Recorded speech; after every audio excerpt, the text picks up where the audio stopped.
Welcome back to Fiercely Unfiltered. I'm your host, Kelly Renee.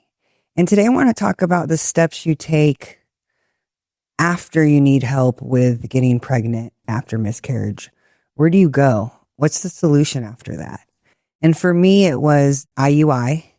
It's the first thing they do. It's less expensive, it's less invasive, and it's more about precision and timing and giving that chance for that month a better chance. They take a sample from your partner, they clean the sperm, which makes them faster, stronger, and they inseminate them during your ovulation time. So it gives the sperm a better chance of getting to the egg. I did a couple of those, and insurance covers that sometimes too. So that's always the best first option. I did it a couple times. One time actually resulted in a positive pregnancy test, but with IUI and IVF, you get measured daily, ultrasounds, all that. So my numbers weren't doubling like they were supposed to. And the pregnancy wasn't ending on its own. So I had to go in and get a shot to stop the growth of that embryo and then wait for my hormones to get back to normal. And then from there, the next step is IVF. It's where they have you take hormones for a couple weeks. And the reason they do that is because they want you to produce as many follicles, which are eggs, as you can to give you a better option. So you feel like you're going to explode. Your ovaries have, 10, 11 eggs in each side of them, and they're all growing.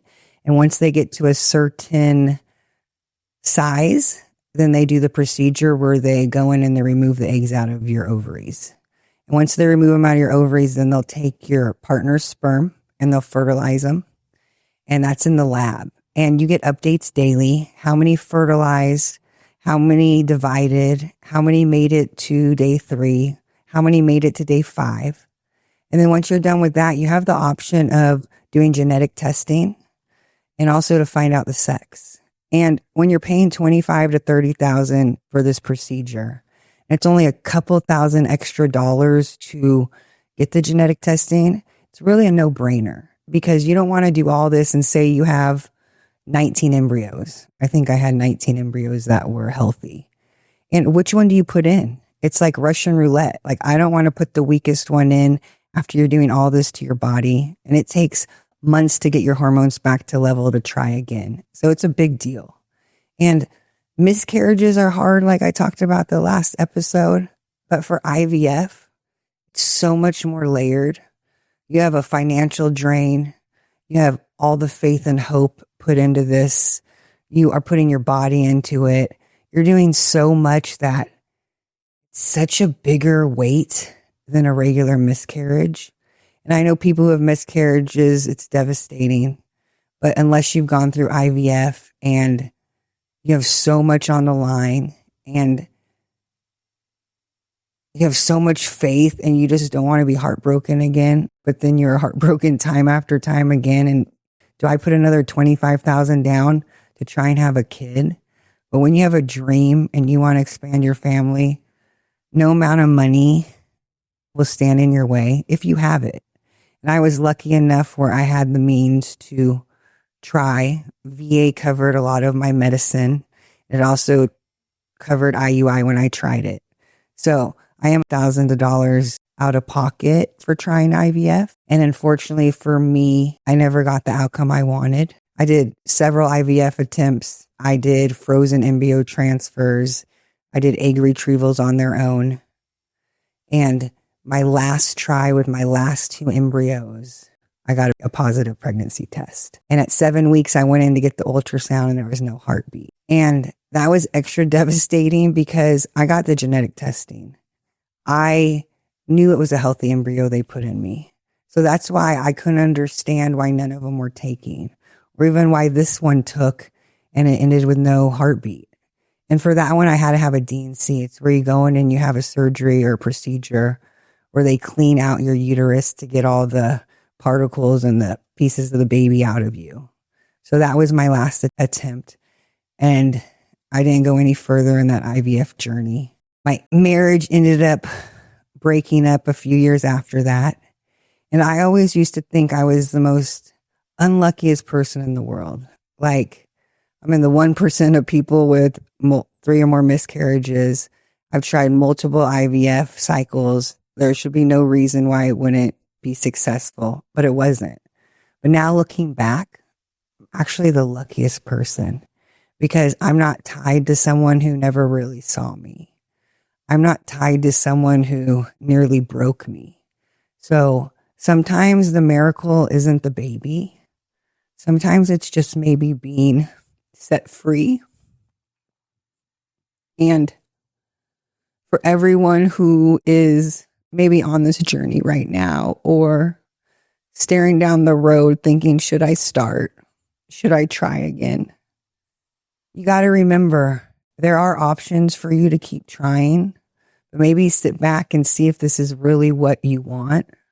Maybe there's a reason it's not happening.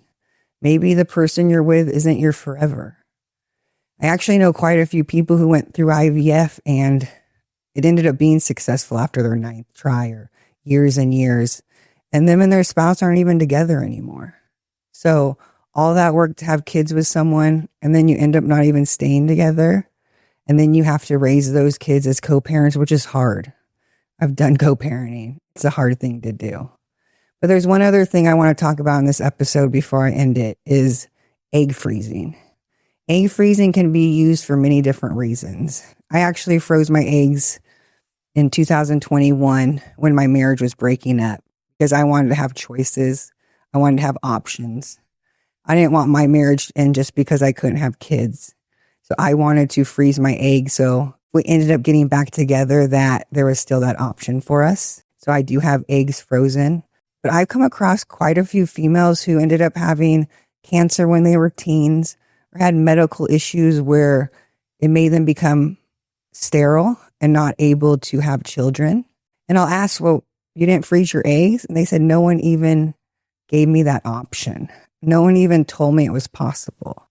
And as a teenager, you're probably not thinking, if you have cancer, you're probably just thinking of survival and getting through it. But I think it's something that everybody should get the choice or have the knowledge. Knowledge is power. And it's nice to know there's options out there. And it's nice to know that one thing happening to you in your teens doesn't have to affect you being a mother. But you need to also understand that having a child or becoming a mother doesn't define you as a woman. And if you're unable to have kids through this procedure, it doesn't make you any less than. You're enough anyways. And also, let me give you a couple statistics on IVF too. If you use your own eggs and you are under 40, you have about a 35% chance of having a live birth. If you're over 40 and you use your own eggs, it goes down to about 25%. And with that being said, there's about 95,000 babies born through IVF in the US every year. But if you look at those statistics, that means that there's hundreds of thousands of IVF cycles that didn't end the way the parents wanted them to. That's a lot of sorrow. That's a lot of heartbreak. And like I said, with IVF, it's so much more layered. You have science and you have emotions colliding. You are involved with every decision. You're in a lab. You're watching a screen while the doctor implants your embryo and you see it go through the catheter and go into your uterus. And you think that that's the beginning of your journey with your baby. And a lot of you probably have baby pictures like I do. They're embryos. They're the cells growing into your baby that you thought would be your baby one day that ended up not making it. But through this whole process, I've learned that it's great to have choices, that knowledge is power, and it's good to understand that there's avenues out there, even if you don't use them. It's good to know that you have choices and that there's different paths for you. And if one doesn't work, you can try another. But you also got to remember that nothing's guaranteed. And you might try for 9 years like me and end up with debt and heartache. And that's your journey. And I don't understand why that was my journey yet. But maybe it's like I said in last time, so I could tell my story so people don't feel so alone. So if you're someone who feels alone, you're not. Hang on. Later in life, you'll understand why things didn't work out the way you wanted. Why your story isn't how you imagined, but instead it's being written different. And it's okay. But you know what I learned from that is it doesn't matter my story because I get to decide how it's told. And so this is me telling my story, and I hope it helps someone. One person hears something or learns something they didn't know, or makes them have more knowledge so they have choices they didn't know they had, and it was all worth it. Until next time.